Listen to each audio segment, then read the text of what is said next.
Isi mana? Yes.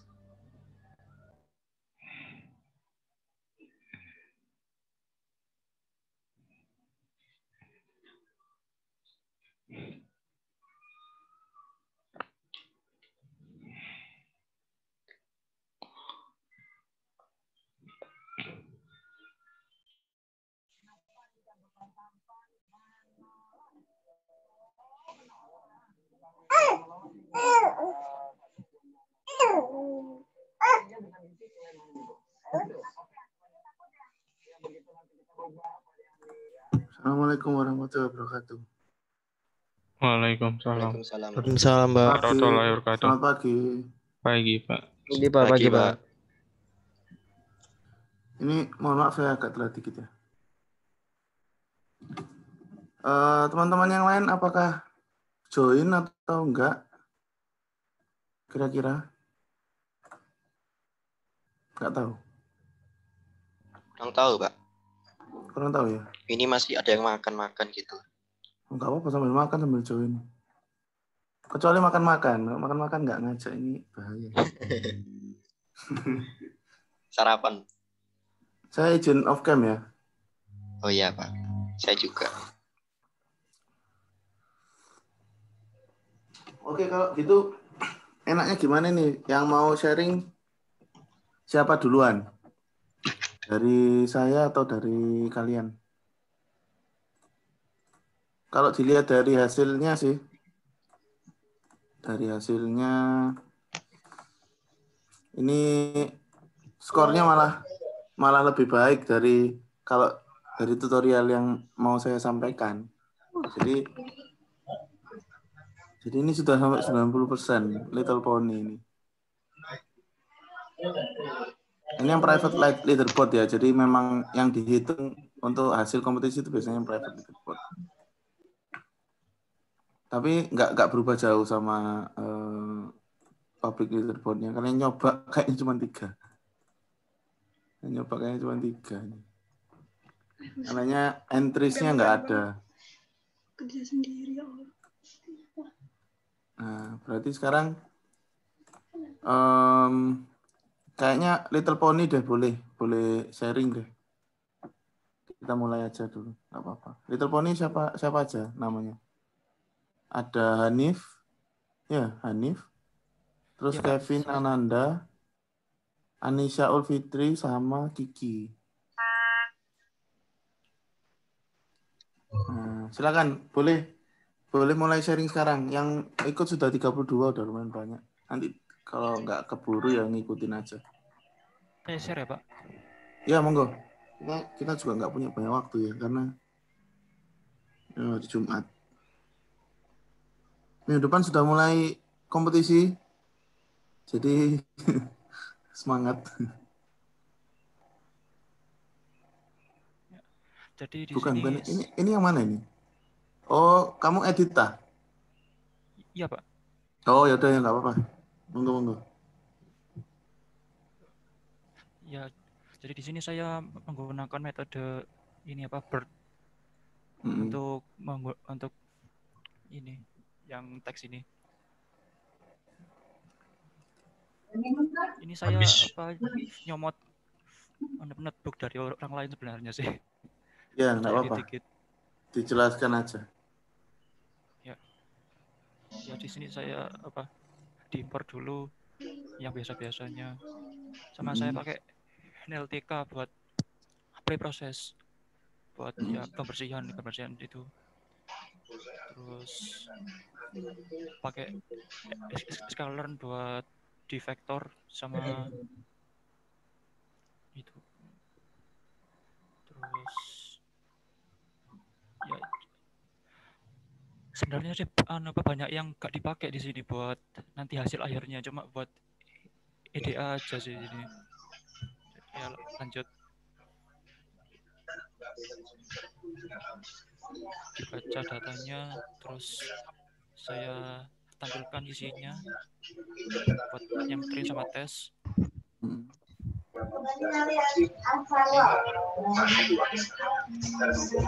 Ini yang pembersihan. Sebentar, ini ada yang Cantik. Sebentar, saya tak mute-kan yang. Udah, monggo dilanjutkan. Ya, di sini dibersihkan dari URL, emoji atau yang lain-lain kalau misalkan ada. Di lowercase juga, stopword juga dihapus. Ya.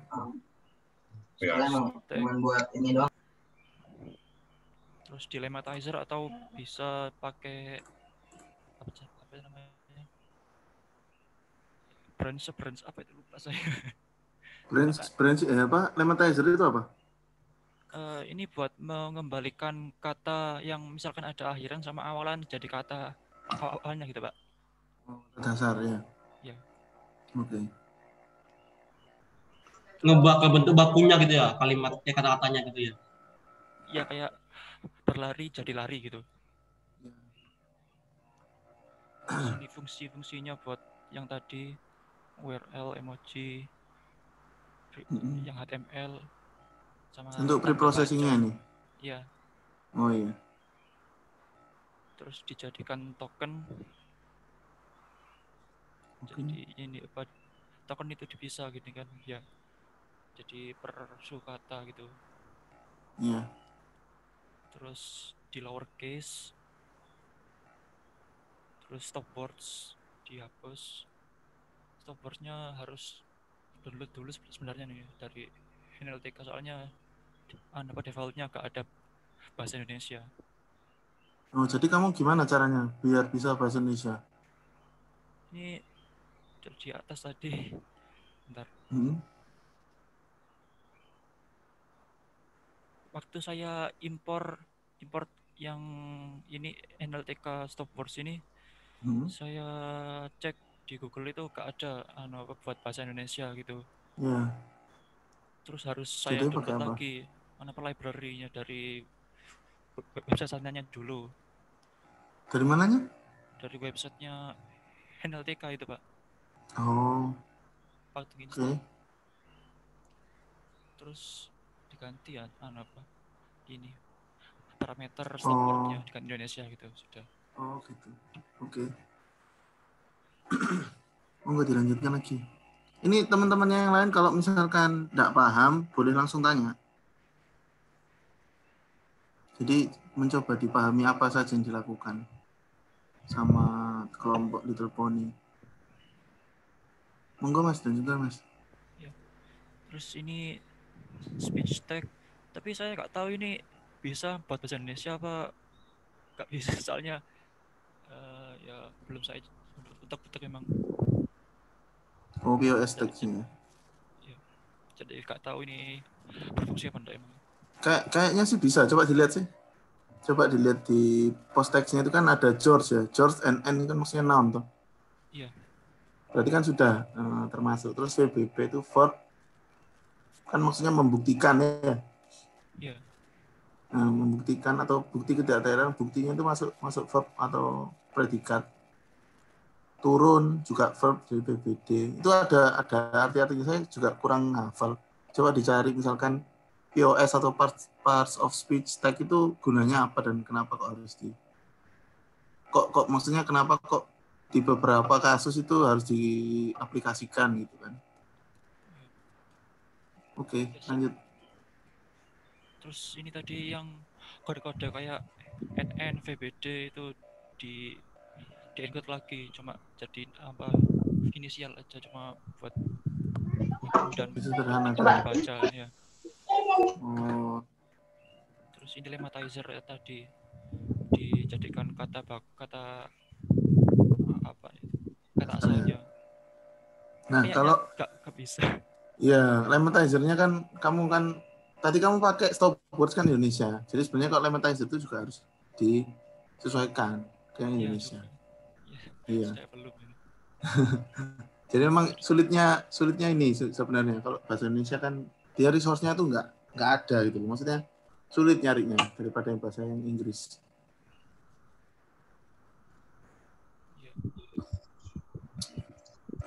Manager belum bisa. Terus ini saya visualisasi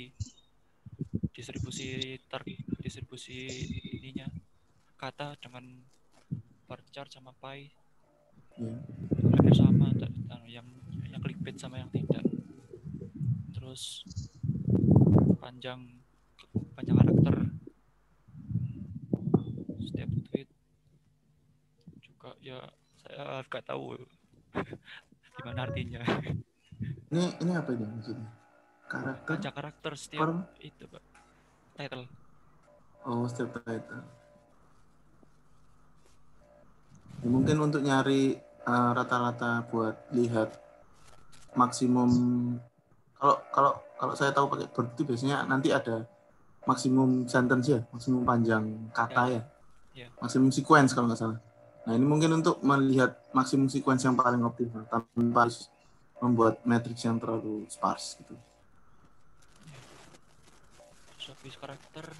Ini EDA, salah satu EDA. Iya. Terus ini jumlah kata per itu title tadi.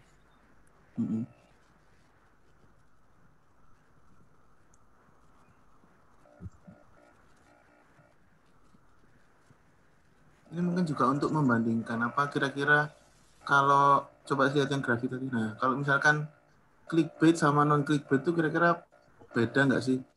Apa panjang penggunaan katanya? Mungkin misalkan non clickbait itu dia lebih apa ya, menggunakan kata-kata yang panjang gitu.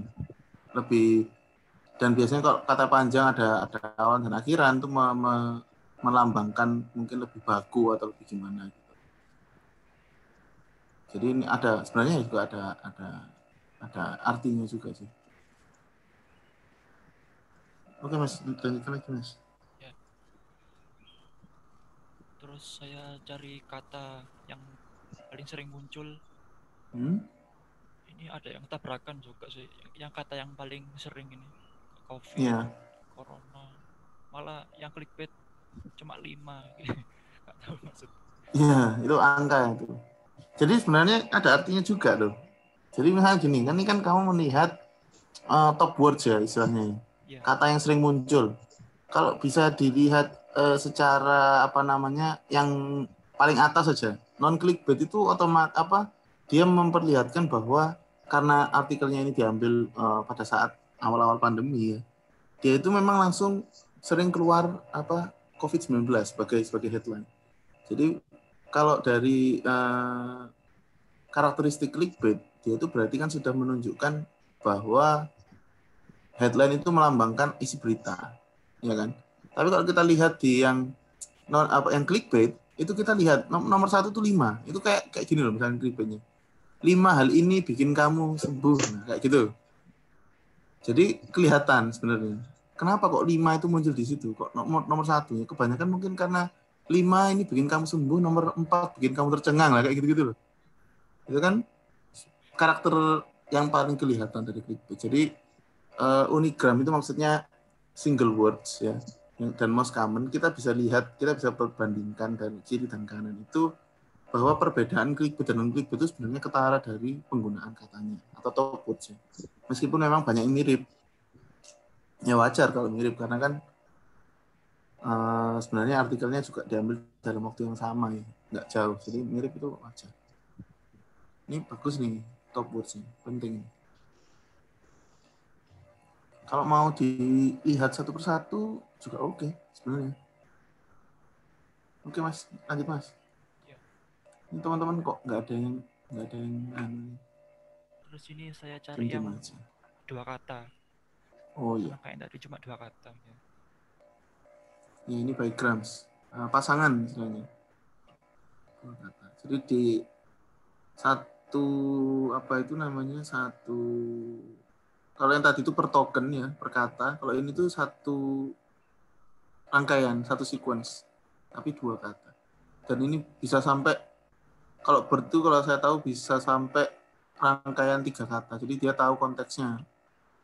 Misalkan tadi 5, tadi kan nggak ada konteksnya sebenarnya. Kalau ini kan ada 10 potret tuh kan, sudah ada konteksnya, sudah kelihatan. Oh, ternyata yang di refer dari 10 tadi itu adalah 10 potret cantik ini bikin kamu tercengang. Misalkan kayak gitu. Clickbait. Oke. Ini bagus ini most common background juga. Ini kodenya kayak gimana ya? Saya pengen tahu nih. Yang background. Saya cuma coba sini, jadi nggak tahu betul. Oh iya. Itu bisa dilihat dari yang itu count factorizer. Kita bisa definisikan di n-gram range-nya. Top n-gram kan top. Nah, kalau mau 2 berarti kan tinggal dilihat. Ya kan, I sampai berapa. Ya. Itu bisa dipelajari di dokumentasi juga. Oke, lanjut. Terus habis bigram, ganti yang trigram. Oh ya, trigram juga bagus. Tapi gini Kak, itu bisa banyak yang sinetron. Ya, banyak yang sinetron juga. Tapi kan paling enggak dilabeli bukan clickbait karena dia istilahnya. Dia itu tidak memancing. Misalkan sinopsis sinetron insya Allah misalkan ya. Itu kan dia ya udah gitu sinopsis. Tapi bukan kayak ditulis misalkan ini buah favorit sifatmu, nah, kan kayak kok menuju ke arah saya. Apakah ini benar-benar melambangkan sifat saya? Jadi paling enggak dia merasa orang yang membaca itu merasa wah ini menarik nih. Tapi kalau sudah trigram gini kayaknya lebih banyak kehilangan karakter clickbait-nya. Konteksnya tuh lebih terlihat tapi bikin rancu malahan kalau saya lihat secara kasaran gini sih. Tapi juga sebenarnya bisa dulu. Iya, monggo kalau mau tanya. Tapi bukannya malah lebih menunjukkan ini sifat-sifat clickbait nggak sih Pak? Kalau yang tadi itu kayak lebih malah pemilihan katanya juga berpengaruh. Kalau ini kan kita malah bisa lihat dari pemilihan katanya, sifat yang digunakan oleh clickbait nggak sih Pak? Iya, bisa juga. Cuman kan kalau dibandingkan antara clickbait dan non clickbait, semakin banyak rangkaian kata itu semakin rancu juga. Kalau kita lihat secara cuma 3-3 ini. Misalkan yang kiri ya, kematian George Floyd. Terus yang kanan itu kalian kalau lihat misalkan sensus penduduk online, kan itu kan juga sebenarnya kenapa kok sensus penduduk online kok bisa termasuk di clickbait headline? Kita kan juga nggak bisa lihat pasangannya sensus penduduk online dengan rangkaian kata lainnya gitu. Jadi memang harus bijak memilih n-gramnya mau sampai seberapa. Dan nanti tiap n-gram ini kalau Mas Hanif ini pakai transformer, berarti kan mereka punya tiap vektor sendiri, dia punya makna sendiri.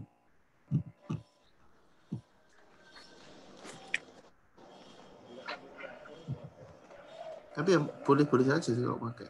Kan memang harus coba-coba dulu. Oke, lanjut Mas Hanif. Ya. Hmm. Terus ini saya pakai non-negative matrix factorization buat TF-IDF-nya biar gak terlalu berat sebelah. Terus saya display cuma 10. Terus ya Ini maksudnya untuk apa ya? Saya nggak paham. saya juga nggak paham, Pak. Dipakai enggak kira-kira nanti di bird-nya? Nanti sebagian besar di EDA ini gak dipakai semua, Pak. Oh, cuman buat lihat karakternya tuh. Iya, Pak. Oh. Oke. Oke, lanjut dulu aja kalau gitu. Di sini word cloud ya sama kayak tadi cuma di dan gini. Kata-kata yang sering muncul sebenarnya hampir sama kayak yang bar tadi ya, bar chat tadi. Cuman ini lebih apa ya? Lebih berbentuk gambar.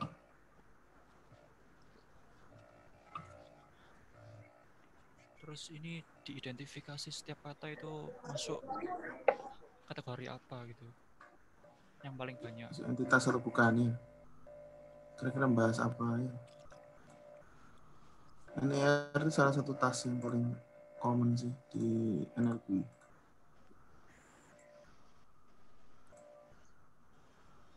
Nah ini kayaknya sudah baru mulai masuk bird ya? Iya. Setelah ini. Sini masuk bird ini. Di bird ini pakai GPU-nya kagel sendiri. Iya. Karena kalau sendiri lama ya. Iya, lama.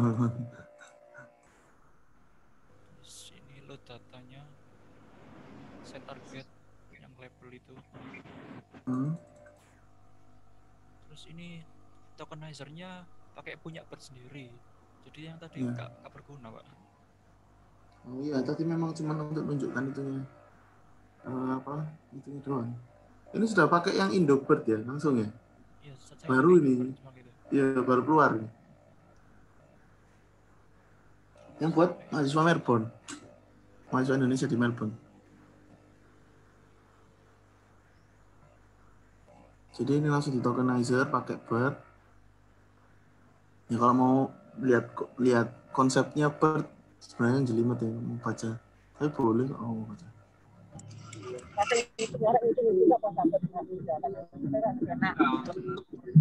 Sama Puyeng ini kenapa Puyeng ini ngomong?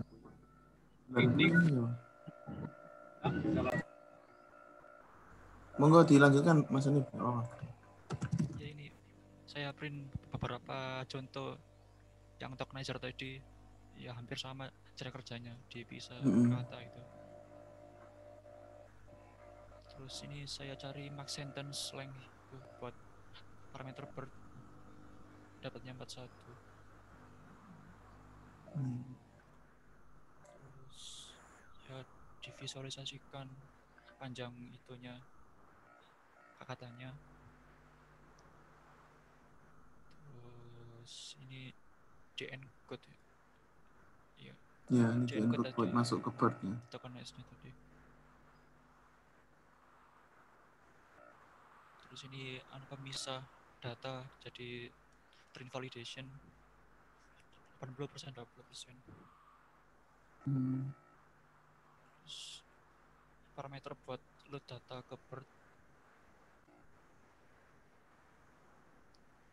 Nah ini saya load modelnya pakai yang tadi domain smart itu, yang pakai yang large.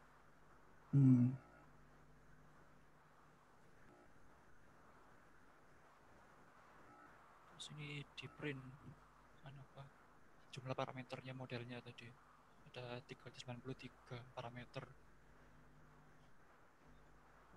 pakai optimizer Adam buat learning rate sama epsilon. Terus saya pakai yang 6 epoch. Nah, kalau yang tinggi kayaknya overfit ini. Iya benar. Terus di train saya buat fungsi akurasi Skor-skornya. ya sama waktunya. Saya train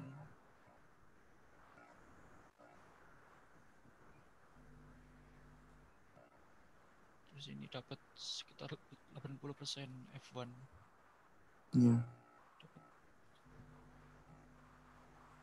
Terus kalau setelah di train prediknya gimana? Ini untuk lihat anunya ya, apa training epochnya ya. Ya. Ini cuma 6 aja. Ini yang voltage sudah mulai naik lagi. Iya, memang cepat kalau Terus prediksi di load lagi yang data berarti prediksi ini.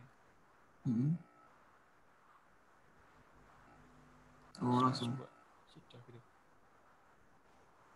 Coba lihat yang bawah tadi. Yang submission level. Oh, langsung output. Oke. Nah, ini Mas Hanif dan kelompoknya sudah menggunakan salah satu resource yang bagus di Kaggle. Tapi nanti coba dipelajari konsep-konsepnya apa. Maksudnya, kenapa kok dia harus digitukan dulu gitu. Supaya nanti ketika kalian ketemu dengan masalah lain, kalian bisa tinggal mengaplikasikan teknik yang sama gitu. Dan apa yang harus dilakukan kira-kira gitu kan. Terima kasih Mas Hanif ya untuk sharingnya. Iya Pak. Ya, udah pakai Bird. Nah, ini sebenarnya saya dan teman-teman dosen ini barusan penelitian pakai Bird. Dan dengan kasus yang sama. Jadi sebenarnya penelitian saya ini dikerjakan oleh Mas Hanif ini tadi. Nah, sekarang sedang nunggu publish-nya. Belum publish. Oke, terima kasih Mas Hanif. Ini karena udah jam 10:30, kalau gitu saya coba sharing materi dari saya. Tapi mungkin hasilnya nggak sekeren punya Mas Hanif loh. Soalnya sebenarnya saya buat materinya itu pakai teknik-teknik yang dasar. Dan bukan pakai model yang paling bagus. Jadi pakai model biasa gitu. Karena paling enggak itu supaya kalian tahu apa yang harus dilakukan dengan apa itu namanya data yang tidak terstruktur, yaitu teks gitu kan. Nah, ini mungkin Bu Saidah mau memberikan pendahuluan dulu tentang materinya atau langsung saja? Iya, bisa Pak. Ini saya juga langsung. Iya. Gimana? Langsung atau saya dulu atau Bu Saidah dulu?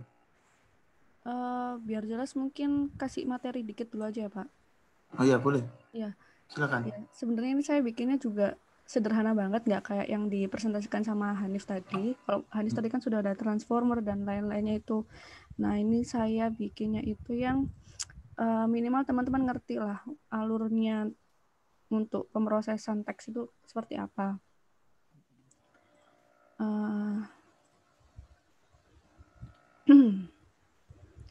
Nah, ini jadi dari definisinya dulu, text mining itu sebenarnya apa?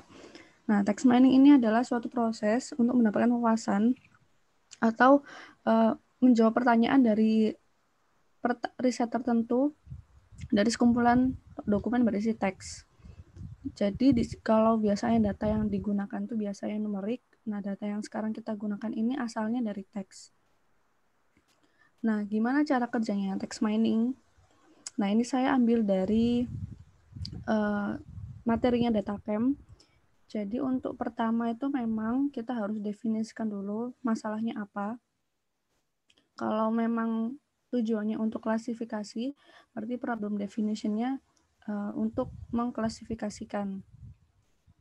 Nah, didefinisikan dulu masalah dan tujuannya, kemudian setelah itu kita cari datanya. Nah, datanya ini bisa dari sumber yang berbagai macam. Bisa dari artikel berita seperti yang kita contohkan tadi itu bisa dari sosial media seperti Twitter, Facebook, dan lain-lain, juga dari artikel blog, terus kemudian dari review dari mungkin Traveloka gitu ya, kita ambil reviewnya seperti apa, terus bisa juga dari email. Pokoknya semua sumber yang datanya itu berupa teks. Nah, setelah kita mengumpulkan teksnya sebagai data, kita lakukan pre-processing. Text organization-nya berupa pre-processing. Nah, biasanya memang pada data yang unstructured ini, tahap pre-processing itu tahap yang paling banyak proporsinya untuk dikerjakan. Karena pre-processingnya itu bisa bermacam-macam tergantung dari kasusnya. Kayak tadi itu Mas Hanif pakainya apa, ada yang coba ngelihat dari Unigram, Bigram, dan lain-lain. Itu juga proses untuk mengetahui kata ini yang tepat dipotong berapa sampai berapa gram gitu. Nah, terus ada feature extraction. Nah, feature extraction ini maksudnya adalah meringkas fitur-fitur yang digunakan. Misal kita dapat kata-katanya itu ada 10.000. Nah, padahal dari 10.000 kata itu nggak kita pakai semua. Nah, itu kita persempit, kita ekstrak. Jadi kita pakai sebagian fiturnya. Itu di bagian feature extraction. Kemudian setelah itu baru dianalisis. Nah, analisisnya tadi tergantung dari task yang kita lakukan. Kalau klasifikasi berarti pakai analisisnya di klasifikasi. Nah, setelah itu baru get the insight atau recommendation. Nah, pada umumnya pengerjaan text mining itu ada dua. Ada semantic parsing sama back of words. Nah, kalau yang semantic parsing itu dia dalam satu kalimat memperhatikan konteksnya. Seperti ini, misalnya saya pakai contoh bahasa Indonesia, karena bahasa Indonesia sama bahasa Inggris itu kan beda ya strukturnya. Nah, kebanyakan memang di research yang pada saat ini itu memang banyak yang bahasa Inggris gitu masih. Jadi peluang untuk meneliti di bahasa Indonesia itu juga masih besar karena resource-nya masih sedikit. Nah, ini contohnya kalau semantic parsing itu dia melihat dari konteks artinya. Misal untuk saya ini berarti subjek, menginformasikan predikat, listrik padam, objeknya di Gunung Sari. Nah, ini Gunung Sari ini merupakan suatu daerah gitu, di Surabaya gitu. Saya contohnya. Nah, ini keterangan tempat. Nah, kalau back of words itu dia hanya sekumpulan kata-kata aja. Dia tidak memperhatikan konteks. Nah, ini misal dibaginya menjadi unigram, jadi satu kata per kata. Ada saya, listrik, padam, di, sari, gunung, menginfungsikan. Nah, kalau kita lihat masing-masing aja, itu kayak apa ya, nggak ada konteksnya, kayak sari ini apa, gunung ini apa, di ini apa gitu kan. Dia hanya sekumpulan kata-kata aja. Nah, tapi untuk saat ini mungkin teman-teman bisa pakai yang back of words dulu, karena lebih sederhana dibandingkan dengan yang semantic parsing itu sudah memperhatikan konteksnya.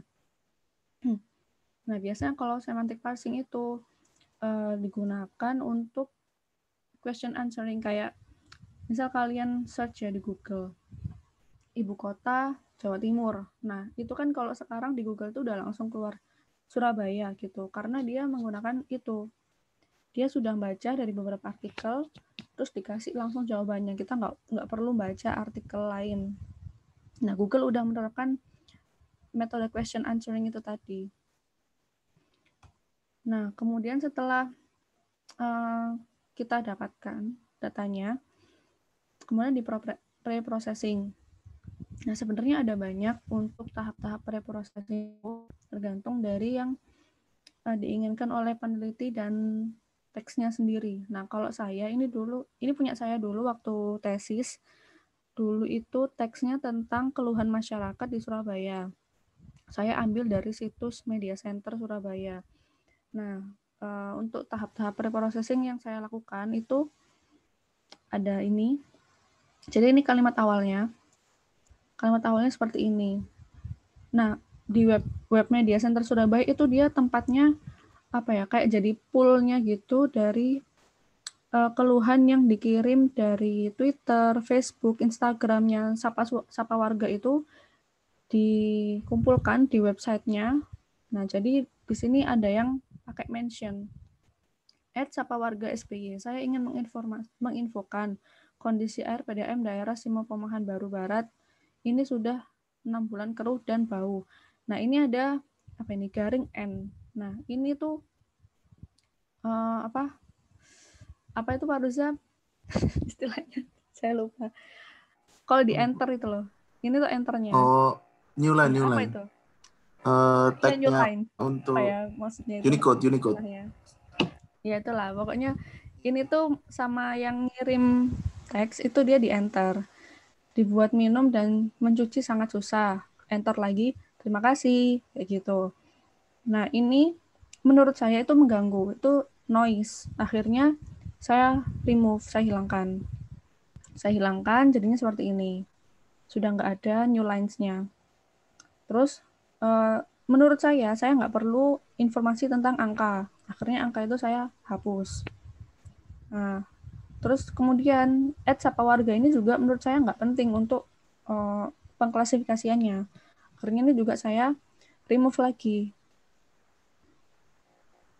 Nah, kemudian ada remove punctuations. Punctuations itu simbol-simbol kayak titik, koma, slash, tanda petik seperti itu. Itu juga menurut saya nggak terlalu berguna untuk penelitian ini, jadi saya hapus. Jadi yang tadinya ada titik ini sudah nggak ada titiknya. Kemudian ada case folding. Nah, case folding ini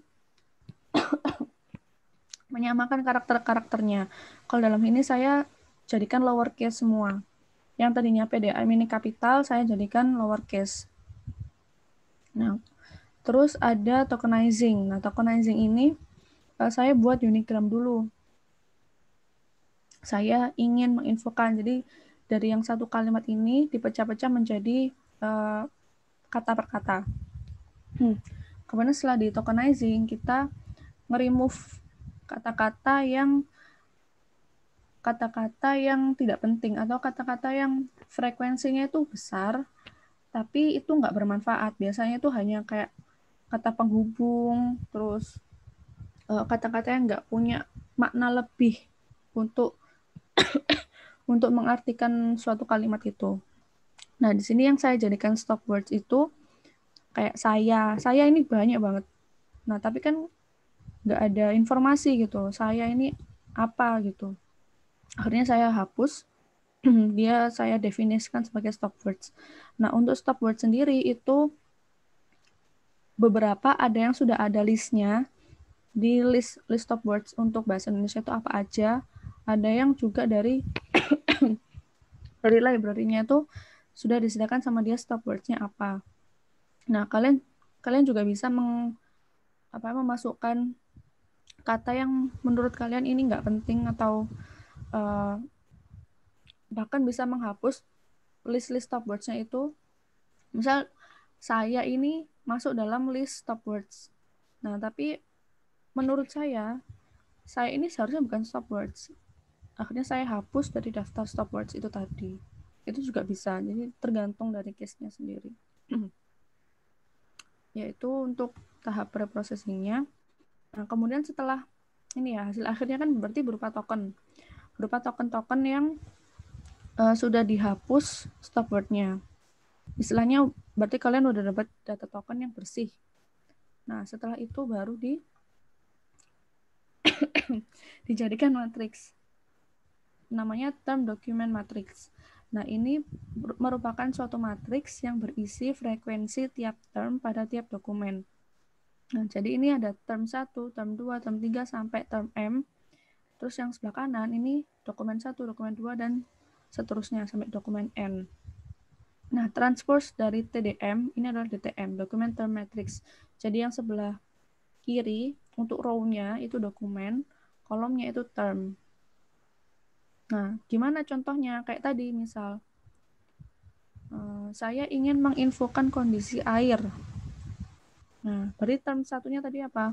Menginfokan kondisi air. Nah, kalau di dokumen 1 ini hanya ada kata menginfokan, berarti di sini 1. Menginfokan kondisi air, berarti 111. Misalnya kayak gitu.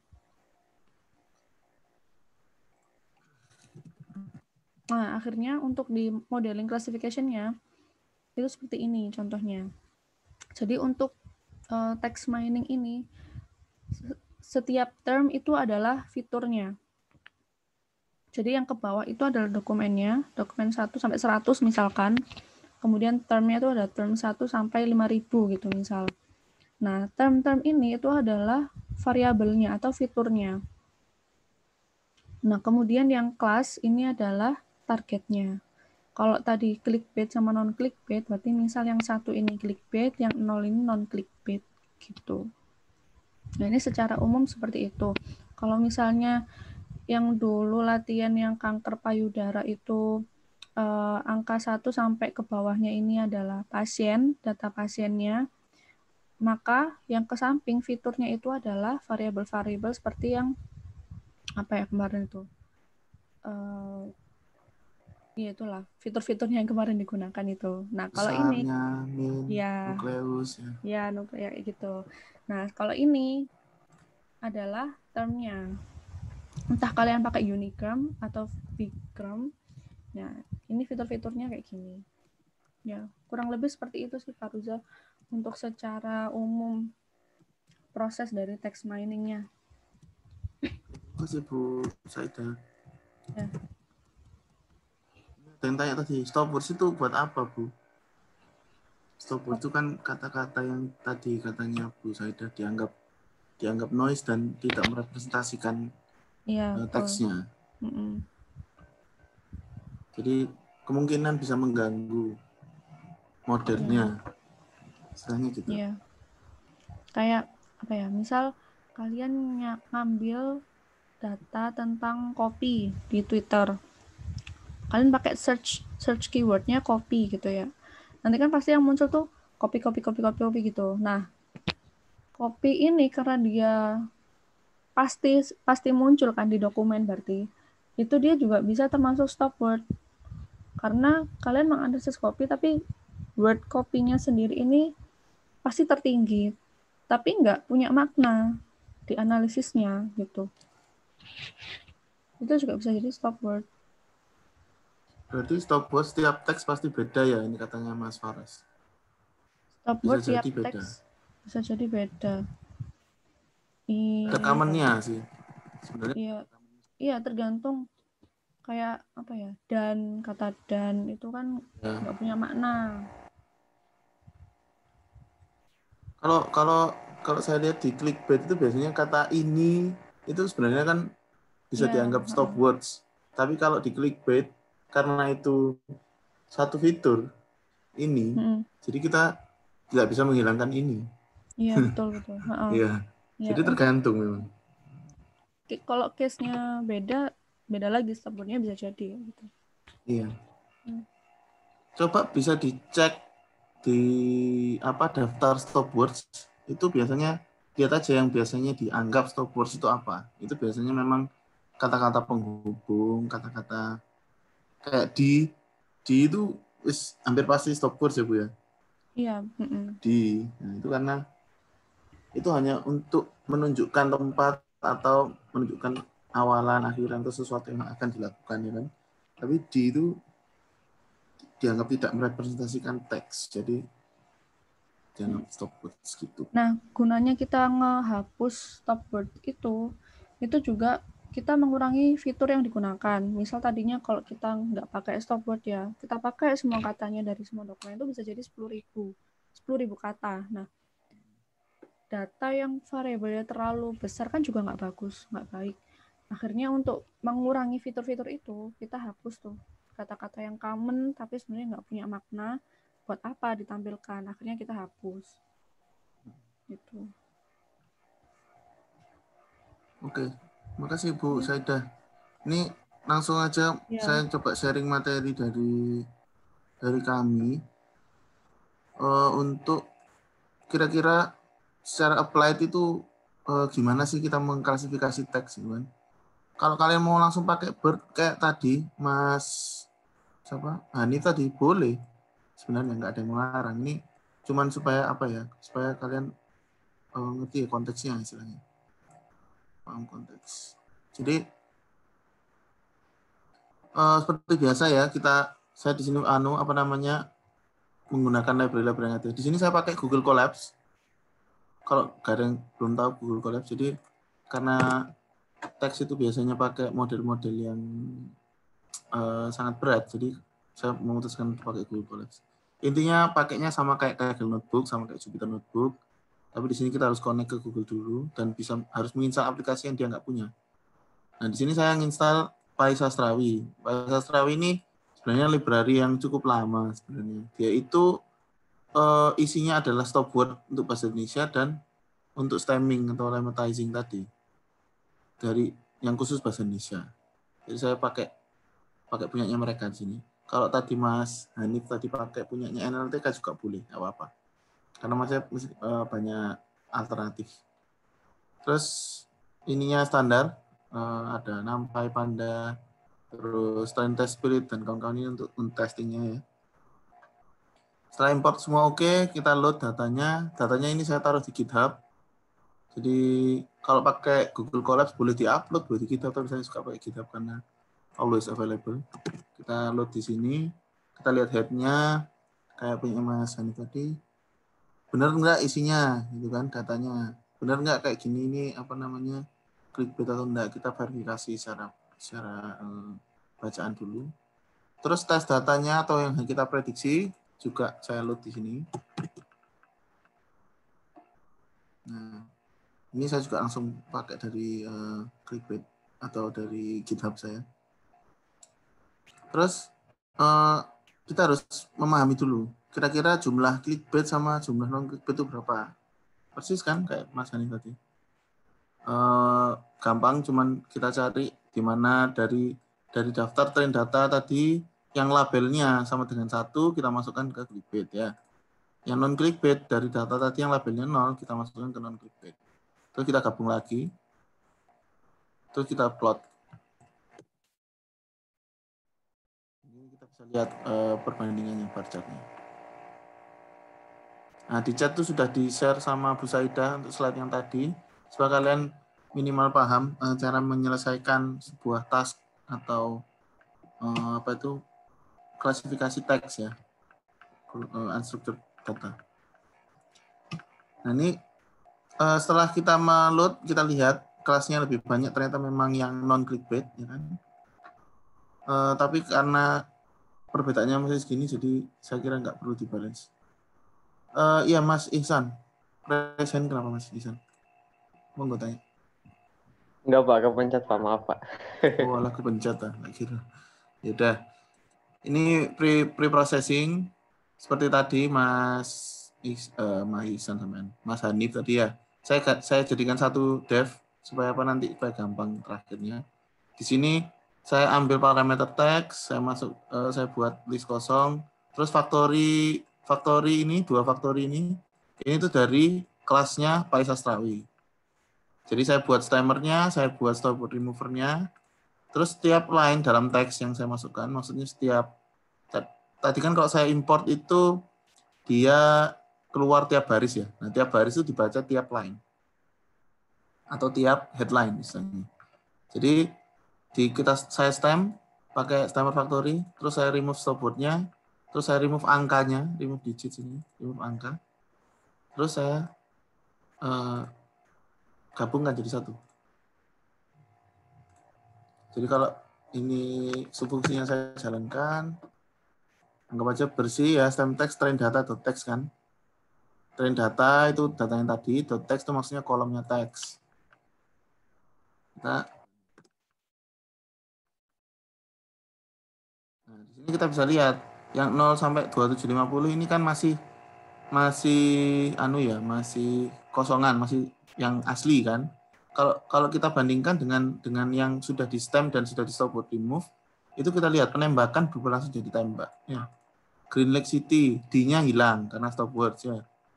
Dipicu jadi picu. Konflik urus uang John K versus Nuski, misalkan gitu. Terus angka-angka juga saya hilangkan di sini. Kenapa kok saya hilangkan nih? Saya pengen aja. Misalkan nanti kalian tidak mau menghilangkan angka juga sebenarnya nggak apa-apa. Bisa dicoba-coba sendiri. Setelah sudah bersih, istilahnya sudah di remove stop words-nya, di stem, kita anggap sudah selesai pre-processing text-nya. Terus kita bisa lihat nih word cloud-nya.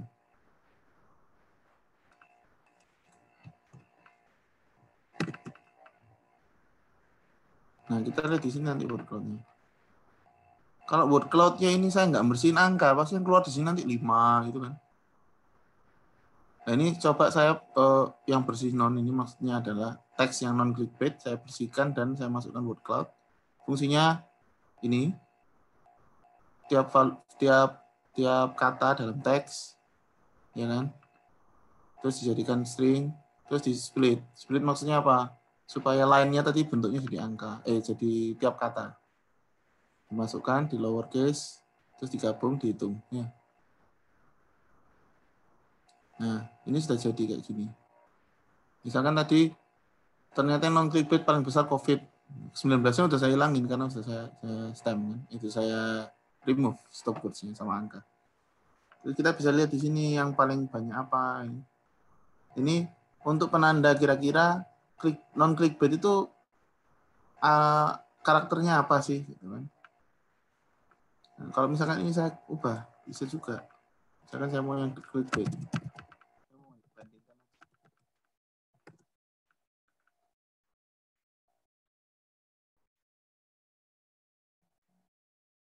Yang clickbait ternyata sama COVID yang paling nomor 1.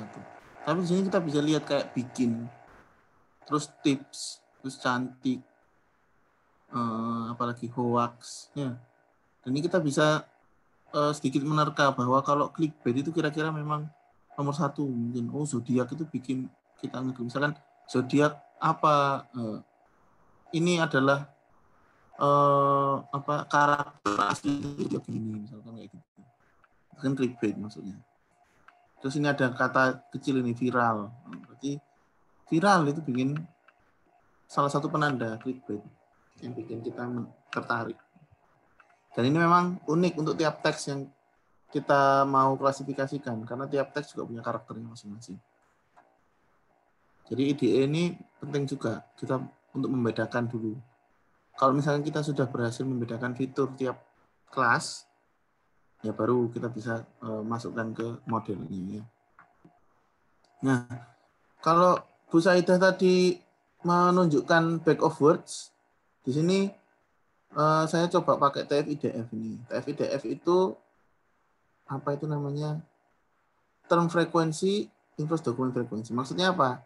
Jadi satu kata ini term frekuensinya dihitung. Jadi satu kata ini berapa kali muncul dalam suatu teks, terus dikalikan dengan dokumen frekuensi. Dari satu dokumen itu, kata ini itu munculnya berapa kali dibandingkan. Jadi dia punya bobot. Apakah ini misalkan ini itu melambangkan satu teks clickbait atau enggak? Itu kan bisa diteliti di situ. Kira-kira itu melambangkan bobotnya besar enggak ya untuk clickbait? Kalau bobotnya besar berarti kan dianggap bahwa kata ini itu sangat penting untuk clickbait. Jadi istilahnya semakin besar poinnya itu semakin melambangkan keseluruhan teks tiap kategorinya. Nah, kalau mau dibaca lagi TF-IDF itu konsepnya gimana? Ada bacaannya juga. Jadi monggo bisa. Jadi TF-IDF itu salah satu feature extraction. Kalau tadi Bu Saidah itu back of words, kita memecah tiap kata ya. Atau ada tadi semantic parsing. Itu kan kita lihat setiap rangkaiannya. Kalau ini TF-IDF itu hitung bobotnya. Jadi nanti matriks TF-IDF atau bobot tiap kata itu yang dimasukkan ke model prediksi, sehingga ketika ada teks baru yang masuk model itu, dia akan dibandingkan dengan matriks TF-IDF-nya. Dan dia dilihat bobotnya berapa, terus masuk ke kelas berapa. Gitu. Ini saya cuma langsung pakai TF-IDF Factorizer karena jadi satu gabungannya. Di sini saya menentukan max features. Karena apa? Karena kayak tadi, satu training text itu bisa saja punya banyak fitur. Kita bisa saja men-train semua fitur dan kita dapatkan misalkan 5.000 kata unik misalkan. Dan di sini kan yang kita mau prediksi itu kan jumlah katanya kan tidak sama ya. Nah, nanti hubungannya dengan model creation-nya itu kita harus mendefinisikan dulu kira-kira yang kita mau anggap sebuah fitur itu berapa. Jadi di sini max features ini, parameter max features ini adalah membatasi yang bobotnya paling tinggi aja. Jadi secara tidak langsung, max feature ini juga menghilangkan kata-kata yang sekiranya jarang muncul atau bobotnya kecil. Saya coba di sini awalnya coba misalkan 500. Saya paling cuman mau membuat matriks yang ukurannya adalah 500 kata. Jadi cuma 500 kata yang bobotnya paling tinggi yang akan dimasukkan training model.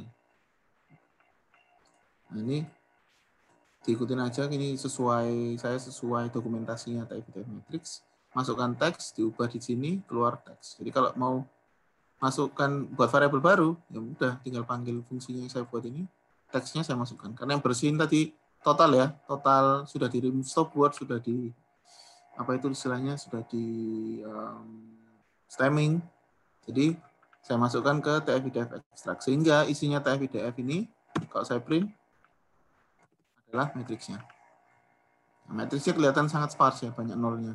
Itu karena saya ubah ini ke array dulu biar nggak ada headernya. Terus kita lihat misalkan ini tuh kayak kata, misalkan saya nggak tahu ya ini aslinya sebenarnya katanya apa. Jadi misalkan ini katanya adalah bukan gitu. Bukan itu di dalam matriks ini itu bobotnya berapa. Jadi di sini kita bisa lihat seberapa penting dia. Jadi bentuknya TF-IDF matrix ya kayak gini. Oke. Terus model creation. Nah, di sini kalian bebas mau pakai model apapun karena ini tutorial dasar. Jadi saya pakai logistic regression aja. Ini bidangnya Bu Indah ini, logistic regression. Nah, ini cuman gini doang. Nggak ada parameter lain-lain. Terus langsung deh evaluasi aja. Nah, evaluasi ini saya langsung pakai cross file score. Itu langsung keluar skornya. Kalau mau lebih panjang bisa pakai note saya yang kemarin yang Titanic itu kan udah panjang. Bisa keluar apa itu confusion-nya, bisa keluar ROC, AUC dan segala macam itu kan. Saya keluar F1. Nah, di sini saya mau ngitung akurasinya aja ya. Ini modelnya yang kita sudah buat di sini ya, log model. Terus TF-IDF semua itu maksudnya X-nya kan saya sudah ubah jadi TF-IDF. Terus di-trainkan ke labelnya 01 train data .label ya. Terus cross validasinya berapa? 10. Verbus 1 biar kelihatan ini di sini ya. Kira aja. Oh, ternyata cuma 0,71% akurasinya. Kalah masih sama yang bird tadi ya. Saya memang bisa lebih keren. Nah, kalau sudah oke, ya sudah. Kita bisa buat model baru dan kita retrain lagi. Saya buat sebuah pipeline kayak gini, dev supaya apa? Supaya nanti tinggal masukin aja.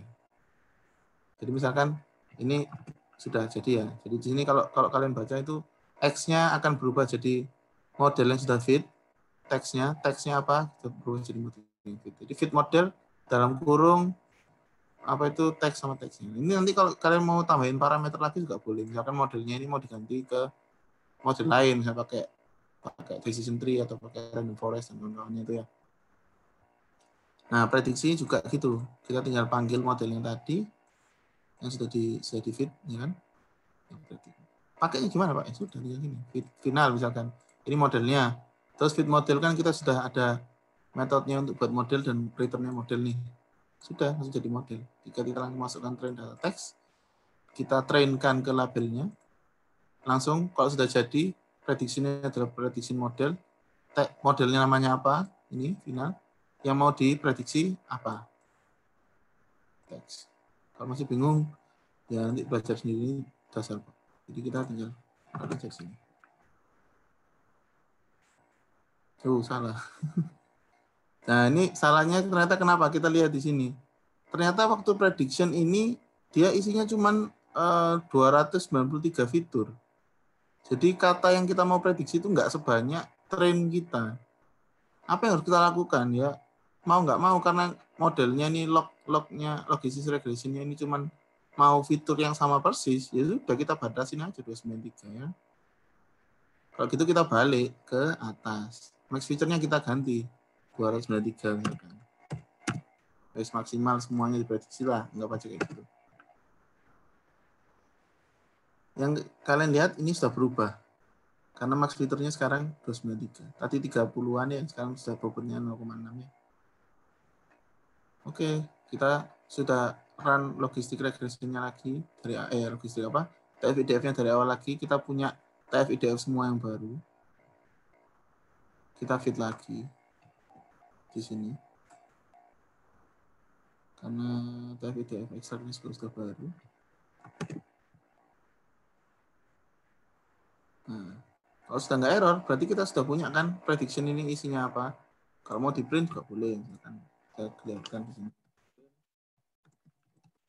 Kita lihat isinya apa sih prediction itu. Oh, ternyata isinya sudah klasifikasi 10, 10, 10, 10 ini kan. Kalau sudah, ya sudah kita masukkan aja ke data frame. ID-nya sesuai, test data ID, karena ini teksnya prediction, jadi setiap spasi itu kan pasti satu data baru. Kita masukkan, gabungkan prediksinya ke CSV submission. Kalau sudah, kalau kalian pakai Google Colabs, ada di sini, tinggal di-download. Ya kan? Selesai deh. Langsung submit deh. Nah, di sini kalau Mas Hanif tadi itu sudah pakai model BERT, sudah pakai, mungkin kelompok lain karena kita nggak sempat ya, mungkin nanti bisa sharing juga ke teman-temannya. Itu pakai model apa kira-kira dia? Kok bisa skornya segitu? Kalau Mas Hanif tadi kan pakai BERT, memang BERT ini sudah termasuk state of the art ya, maksudnya itu paling canggih lah istilahnya kalau dalam penelitian NLP sekarang itu paling canggih. Nah, jadi sudah selesai tutorialnya. Intinya adalah sesuai kuliah maksudnya materinya Bu Saidah tadi, itu adalah yang kita lakukan harus pertama kali memahami dulu masalah yang akan kita selesaikan. Terus kita lihat teksnya, kita proses teksnya, apa kira-kira yang dibutuhkan dari teks itu, yang tidak dibutuhkan apa. Terus setelah kita selesai, kita buat modelnya dan kita train seperti biasa. Jadi seperti metode machine learning lainnya. Jadi sebenarnya intinya juga sama seperti Titanic kemarin. Karena Titanic kemarin itu sudah terstruktur, jadi kita tidak perlu extraction kan, kita tidak perlu feature extraction. Karena ini adalah teks, dia tidak ada kolom, tidak ada angka, dia cuma kata-kata dan itu kata-katanya itu banyak sekali. Jadi kita harus melakukan feature extraction. Metodenya apa? Salah satunya yang saya contohkan di sini adalah term frekuensi tadi, TF-IDF. Ada metode lain banyak sekali. Bisa kalian menggunakan word embedding. Nah, BERT tadi itu salah satu word embedding, tapi memang lebih advance lagi dari word embedding. Ada misalkan word embedding yang sudah istilahnya kalau word embedding itu orang-orang bilangnya language model ya. Jadi kata-kata yang kita masukkan itu diubah menjadi angka yang sudah dimappingkan ke matriks yang sudah di-train. Jadi kata ini tuh masuk ke matriks yang mana, nilainya berapa. Dan kalau dihitung similarity-nya itu bisa keluar, sehingga kata-kata itu dia sebuah komputer itu tahu arti semantiknya apa. Maksudnya semantik itu misalkan kayak sinonim lah ya, kalau kita ngomongnya arti yang mirip itu apa? Bukan sinonim sih, sinonim kan sama ya. Arti yang mirip dari kata itu, sehingga kita juga tahu konteksnya. Oke, saya cuma sampai di situ saja materi yang bisa kami berikan untuk saat ini. Karena kompetisinya minggu depan, jadi ya kalian juga harus belajar sendiri untuk image. Karena seperti kita tahu tahun lalu itu di Shopee itu ada image classification. Itu saya nggak punya materinya karena saya nggak punya datasetnya juga. Bisa cari-cari di Kaggle, banyak sekali cara melakukan image classification. Intinya seperti apa? Yang penting adalah apa? Pahami konsepnya. Jangan asal ambil notebook terus run ya. Karena kalau kalian nggak tahu konsepnya ya percuma. Nanti kalau dikasih task yang lain kalian nggak tahu apa yang harus kalian ganti. Nah, sudah kalau gitu. Tim yang lain tadi boleh sharing sendiri atau notebooknya boleh di-share satu sama lain. Ini notebook yang saya download ini saya juga share aja. Nah, saya download dari ini, Google Colabs.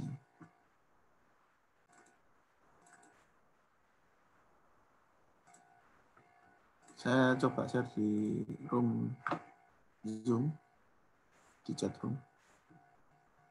Sampai sini ada yang ditanyakan nggak sebelum ditutup? Nah, tapi good luck ya untuk minggu depan.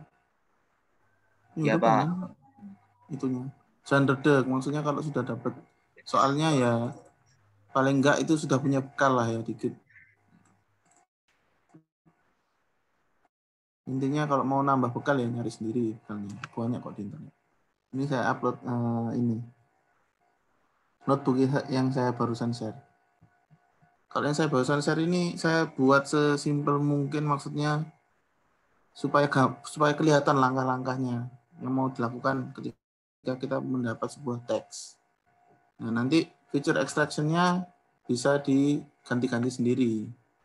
Mau pakai feature extraction yang back of words atau mau pakai yang apa itu namanya kayak PDF atau mau pakai word embedding, kalian bisa gabung-gabungkan dari resource yang ada di internet dan bisa membuat suatu workflow baru.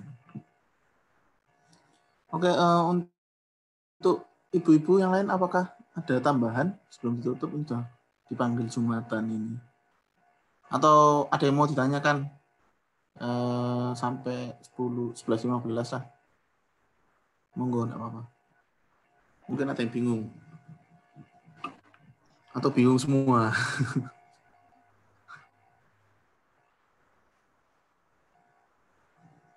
Nggak ada ya? Nggak ada. Nggak ada, ya udah. Nggak ada. Ya udah, cukup ya, sudah mau meninggal.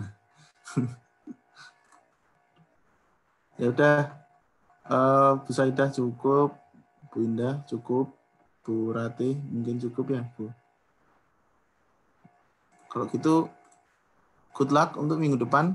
Kalau masih ada yang bingung, ingat loh, kalian punya dosen pembimbing masing-masing loh, tiap kelompok. Nggak ada yang hubungin loh, BTW. Jadi ya sudah. Recordingnya ntar diupload, insya Allah diupload. Jadi ini hostnya ini Bu Ratih ini. Saya harus download lagi, upload lagi. Nanti saya insya Allah saya upload. Oke, kalau gitu saya akhiri. Good luck untuk minggu depan. Terima kasih telah mengikuti sesi hari ini. Mohon maaf yang lain kalau nggak kebagian sharing. Boleh sharing juga nanti sendiri. Jadi saya akhiri, selamat siang. Assalamualaikum warahmatullahi wabarakatuh. Waalaikumsalam warahmatullahi wabarakatuh. Ya, good luck ya buat minggu depan. Ya. Terima kasih, Pak. Terima kasih, Pak.